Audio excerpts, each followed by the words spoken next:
சூரியன் எழும்பொழுதும் உச்சியிலே சூடாகும் போதும் மாலையில் மெதுவாய் மறையும் போதும் ஒவ்வொரு நேரமும் நிறம் மாறி அழகாய் தருவது இந்த நீர் பரப்பின் சிறப்பு. So Gerald, tell us how long you've been living in the boat? About 6 or 7 years. I had a house in Sheffield and 2 kids and a wife, and they'd all gone, and I was on my own, and I thought this seems like a smart thing to do, and I've loved it for 7 years. Tell us about your activities. You know how you start your day, what you do, till the evening. What kind of routine you have. Oh, we tend to sleep a bit late, don't we? Some boaters get up very early, but we don't. Sleep a bit late, have a casually breakfast, shower. See, when you're cruising, you're actually creating hot water, and alternators are feeding batteries up for electricity. So at the end of the day's cruising, you've got plenty of hot water, and it stays hot overnight. So I usually have a shower in the morning and start cruising maybe about 11 o'clock in the morning and cruise for a few hours depending on the day, the weather, what you feel like. And then about this time, about 6 o'clock, we usually have a gin and tonic and settle down for the evening. We might go into town, we might stay on the boat, we might turn the television on. காற்று அசைகின்ற பொழுது மட்டுமே அசைகின்றன. சற்றே தாழ்வான பகுதிகளில் படகில் பயணித்தவாறே 2 பகுதிகளிலும் அசைந்து கொண்டு போகின்ற வீடுகள், மரங்கள், செடிகொடிகள், மனிதர்கள் என்று வேடிக்கை பார்த்து கொண்டே போவது படகுவாசிகளின் அன்றாட அனுபவம். Something special about taking it past the House of Commons and past the London Eye, and I always have a crowd of people join me and they love it to bits. அருகே காண்கின்றவர்கள் சில நேரம் கைகளை அசைத்து மகிழ்ச்சியை பரிமாறியும் கொள்வார்கள். எங்கள் பயணத்தின் போதும் சிலர் அவ்வாறே சைகை காட்டினார்கள். தண்ணீரில் பல ஆண்டுகள் மிதக்கும் இந்த படகுகள் நல்ல உறுதியாக இருத்தலை அடிக்கடி பரிசீலித்துக் கொள்வது அவசியம். இந்த அக்கறை இங்கே வேறு சிலருக்கும் இருக்கிறது. தன்னுடைய குஞ்சுகளோடு இருக்கிற ஒரு ஜோடி அன்னப்பறவை இங்கே நாங்கள் பார்க்கிறோம். 2, 4 கிட்டத்தட்ட 5 குஞ்சுகளோடு இருக்கிற இந்த அன்னப்பறவைகள். இந்த அன்னங்கள் உண்மையில் அந்த குஞ்சு பொரித்த காலங்களில் குஞ்சுகள் சிறிதாக இருக்கிற பொழுது அவற்றினுடைய பாதுகாப்பு குறித்து ரொம்பவும் இறுக்கமாக இருக்கிறவை. நீங்கள் கிட்ட சென்று அதனோட விளையாடுற பொழுது அல்லது அதனோடு ஏதாவது கிட்ட போனால் அது ஒரு குஞ்சுகளுக்கு ஆபத்து வந்துவிடும் என்று கடுமையாக தாக்குவதற்கு தயாராகக்கூடிய பறவைகள், மிகவும் பாதுகாப்பாக இருக்கக்கூடிய பறவைகள். இப்படி பல இந்த நீர்வாழ் உயிரினங்கள், நீரில் வாழக்கூடிய இந்த பறவைகள் பற்றியெல்லாம் இந்த பயணத்தை நாங்கள் பார்க்கலாம்.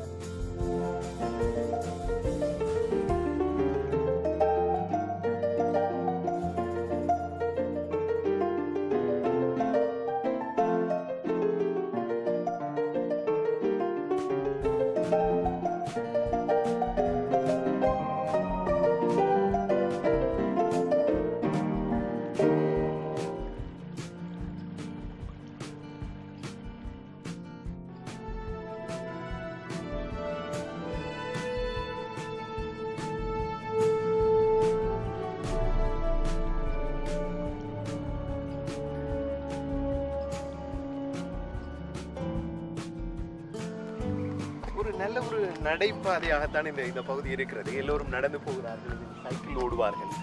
அது தவிர இந்த புறம் பார்த்தீர்களாக இருந்தால் இந்த படகுகள் இருக்கின்றன. இந்த படகுகளில் பல பேர் வாழ்ந்து கொண்டே இருக்கிறார்கள். சில பேர் ஒரு விடுமுறைக்காக சில வாரங்கள், சில நாட்கள் வந்து போவார்கள் ஒரு படகை வாடகைக்கு அமர்த்தி கொண்டு. சில பேர் அந்த படகிலேயே குடித்தனம் நடத்துகின்றவர்கள் இருக்கிறார்கள். இங்கே பார்த்தீங்கன்னா கிட்டத்தட்ட அந்த ஒரு தடயம் இந்த படகில் தெரிகிறது. ஒரு முறை அவர்களிடம் சென்று பேசி பார்த்தால் என்ன நடக்கிறது? The boat is about 40 years old. 40 years old. Yeah. So 40 years, pretty old, isn't it? Yes. Yeah. So not many boats this age still floating, because most boats these days are made of steel, and this is fiberglass. Really? So we have a map showing So map of of the canal, Canal. and it shows, and you know where you are because each bridge has a number. So when you go under a bridge, number 20, you're there on the map. so the bridge will also No, have well, the this number is 20 written. this is a new. It's got a number because this is a new pedestrian bridge. These are old bridges from a long way It's back. like a junction, so Yeah. you know where. So yeah, that's it. So this is big Tesco's there, Yeah. Yeah. right? Yeah. So if you go that way, you go to Birmingham. Yes. It'll take you about 10 days. Right.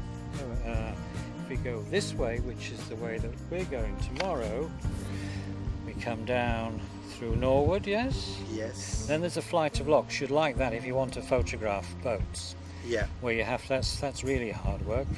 There's a nice pub just where's the pub? The pub Fox Pub just about there, Yeah. and then we will go down to Brentford. And tomorrow night we go out onto the River Thames with the tide, and we'll go up to Teddington. Okay. Then we go, and we'll still stay on the Thames, but above Teddington it's not tidal. There's no tide. Up to Teddington, you know, the tide comes in and the tide goes out. Okay. But beyond Teddington, it doesn't. There's a cooker. Okay. There is drinking water. Okay. That's for drinking. There's a fridge. The toilet's in there.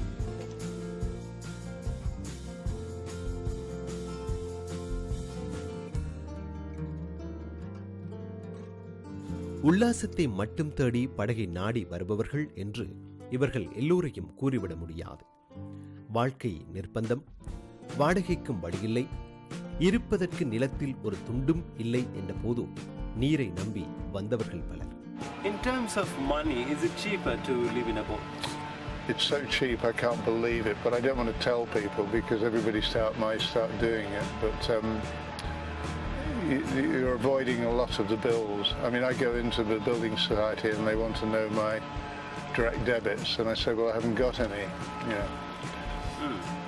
So, And I've seen there are many people start living in the boat these days, especially in London. How does that affect you as a traveler? You travel around England, you know, time to time. What is the difference between cruising through London and out of London? well, in the Midlands and the North, there is actually no problem at all mooring the boat. I can cruise, I can moor almost wherever I feel like it. But when you come to London, there's now so many people living on narrowboats in London because they're trying to get around the fact that the accommodation is so expensive that I think the moorings in London are taken up by people more or less permanently living, which makes it harder for people like me who are just coming into London for a week or so to find somewhere to moor. அதே போன்று உண்மையான படகு வாழ்க்கை, தண்ணீரிலேயே வாழ்வதில் உள்ள சிக்கல்கள், செலவுகள், அந்த வாழ்க்கை பற்றி தெரிந்திருக்க வேண்டிய பல விடயங்கள் தெரியாமல் அவசரத்தில் ஆற்றில் இறங்கி நொந்து போனவர்களும் இங்கே இருக்கத்தான் செய்கிறார்கள். I think you have to be prepared to live a very different lifestyle because there's lots of things that are very different from living in a conventional house. But I think it's a challenge to people like me and others who do it to actually make it work. And it's not very difficult, but I think there are many people who probably couldn't handle my lifestyle. But I think there's also a lot of people who are probably quite envious of it. And if they had... Is it because you're so relaxed or why? I just think it's so much fun. And but the average person, I think, is less likely to do it because it isn't that conventional to live on a narrowboat. It's not what the whole commercial game says we should do. இதில் குறிப்பிடத்தக்க விடயம் முன்பு போன்று இது மிகவும் விலை குறைந்த வாழ்க்கை முறை என்று எழுந்தமானமாக நினைத்துவிட முடியாது. ஏனென்றால் இப்போது படகின் விலை 12,000 பவுண்ட்ஸ்களில் இருந்து 1,50,000 பவுண்ட்ஸ்கள் வரையிலும் கூடி குறைகிறது. ஒரு தரமான படகு 70,000 பவுண்ட்ஸ்கள் வரையில் விலை போகிறது. இந்த படகுகளை நிறுத்தி வைப்பதற்கான செலவும் அதிகம். இவை இரண்டையும் மனதில் கொள்ளுதலும் நலம். How safe it is to live in a boat, because sometimes you may moor in a places not many people are living around, and in the night you stay alone, you know. I have no issues with it. As a woman, what do you? No, I don't think so. Please. Yeah. Do you feel safe? I've never felt unsafe. Felt unsafe. We can moor in urban areas, and we can moor in the countryside where we can see foxes or, you know, all kinds of wildlife, and we've never had any problems. No. So. How big is your water tank? I mean, the hot water tank. Can you have a really decent shower, or do you? Oh, crikey! I probably got a nicer shower than you've got in your flat. Oh, right? Brilliant. Okay. No, it's the sort of thing you do. You see, is because I've got a cold water tank here, which is probably about 200 litres, but I've got a hot water cylinder, which is much smaller. You don't want to waste water because you've got to fill up at a service station. So the sort of thing that you do is you wet yourself, then you turn the shower off and soap yourself all over, then you turn the shower back on again. And it makes sense, but it is also far more practical. So when I'm visiting people in a house, I do the same thing. I don't use as much water in a shower as most people would. So you learn how to save on water, save on electricity. It's a very green environment too. It teaches you all sorts of things. I mean, I never fill a kettle up with more than just about as much as I need. பிரித்தானியா சவால் மிகுந்த மேடுகளையும் ஆபத்தான பள்ளங்களையும் சதுப்பு நிலங்களையும் கொண்ட குளிர் நாடு. இப்படிப்பட்ட புவியியல் சூழலில் செயற்கையாக உருவாக்கப்படும் இந்த கால்வாய்களின் நீர் பள்ளத்தை நோக்கி ஓடிவிடாமல் தக்க வைப்பதும், மேட்டு நிலங்களில் இருந்து தாழ்வான பகுதிகளுக்கு படகுகளை கொண்டு செல்வதற்கும் என்ன வழி?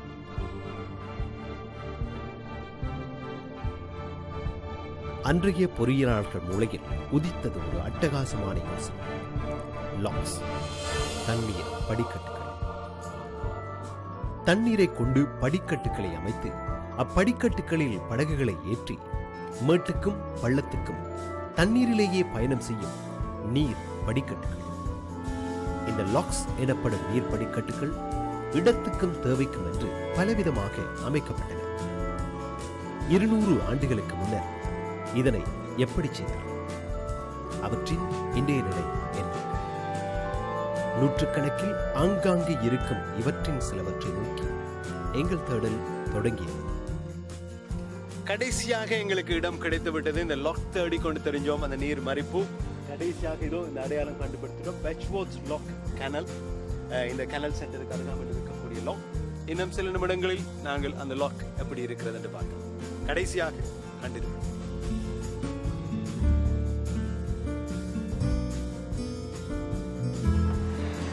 பல இடங்கள்ல மிகவும் கஷ்டப்பட்டு தேடி கடைசியா நாங்கள் கண்டுபிடிச்சது ரிக்மண்ட்ஸ்வர்த்தில் இருக்கக்கூடிய இந்த கிராண்ட் யூனியன் கேனலில் இருக்கக்கூடிய இந்த தண்ணீர் மறிப்பு அல்லது இந்த கேனலில் இருக்கக்கூடிய லாக் என்று சொல்லுகிறார்கள். இப்போது நான் நிற்பது இதுதான் இந்த லாக். இப்போது நான் வருகிற இந்த பகுதி இதுவரைக்கும் ஒரு கேட், இதுவரைக்கும் ஒரு வாயில்.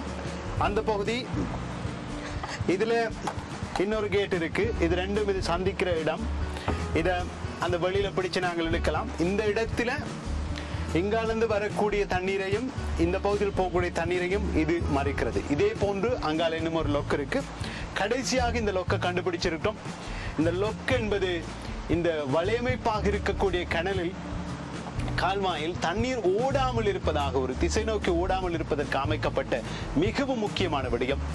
பழமை வாய்ந்த ஒரு தொழில்நுட்பத்தோடு அமைக்கப்பட்டிருக்கிறது.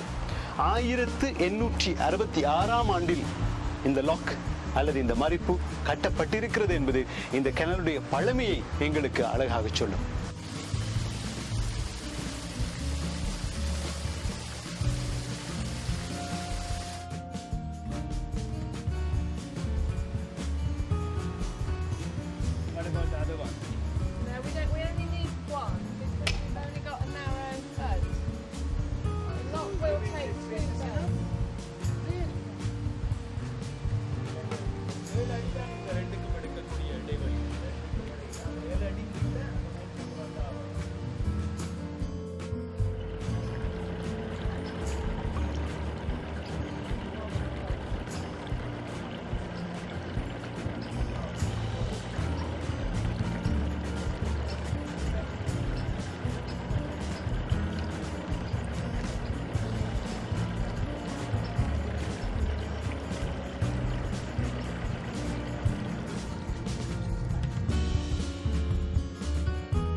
உயரமா இருந்த போட் இப்போ நீங்க பாத்தீங்கன்னா அந்த போட் காலுக்கு கீழே போயிட்டு அப்ப இந்த தண்ணி ஃபுல்லா கீழே போகும் வரைக்கும் இந்த போட் கீழே போயிட்டு அங்கே அந்த பகுதியில் இருக்கக்கூடிய அதே அளவு தண்ணி வந்த பிறகு இந்த கதவை திறந்துட்டு இந்த போட் வந்து வெளியில போகும்.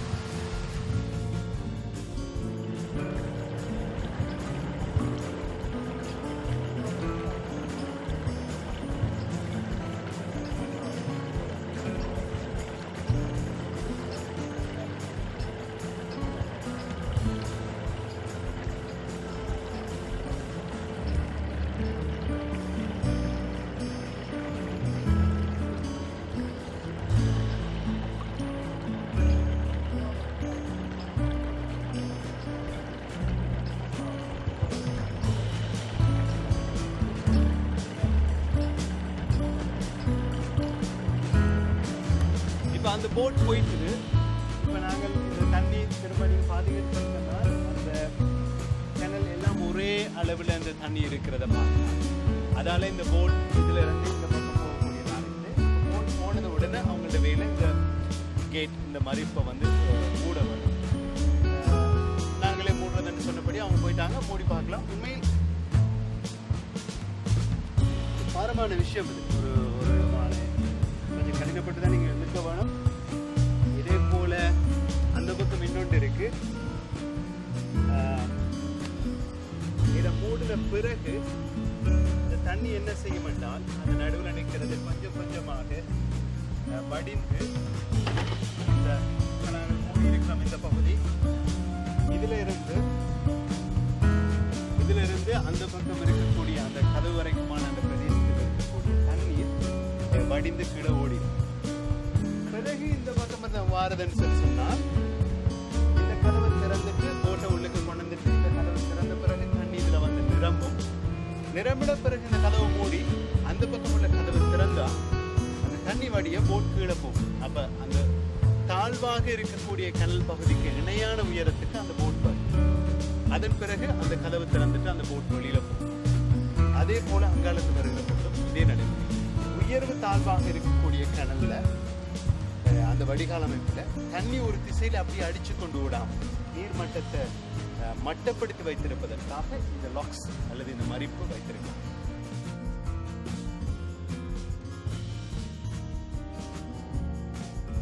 ஒரு அற்புதமான வித்தியாசமான ஒரு நிகழ்ச்சியை இன்றைய பொழுது கொண்டு வந்திருக்கிறோம் என்பது எங்களுடைய நம்பிக்கை. இந்த படகோடு வாழ்கின்ற இந்த விதவுகளில் வாழ்கின்றவர்களுடைய வாழ்க்கை மிக எளிமையான ஒரு வாழ்க்கை முறை. இவை பற்றியெல்லாம் இன்றைய பொழுது பேசி இருக்கின்றோம். இதுபோன்று வித்தியாசமான நிகழ்ச்சி ஒன்றில் மீண்டும் உங்கள் அனைவரையும் சந்திக்கின்ற வரையில் இந்த பயணத்தை தொடரலாம். நிகழ்ச்சியை பார்த்த உங்கள் அனைவருக்கும் எங்களுடைய நன்றியும் வணக்கமும் உரித்தாகட்டும். Careful, mind your head. You don't on the toilet, do you? There's a toilet in there. Bringing the water from the hills. So, okay, we've talked enough. I'm sure you're fed up with it.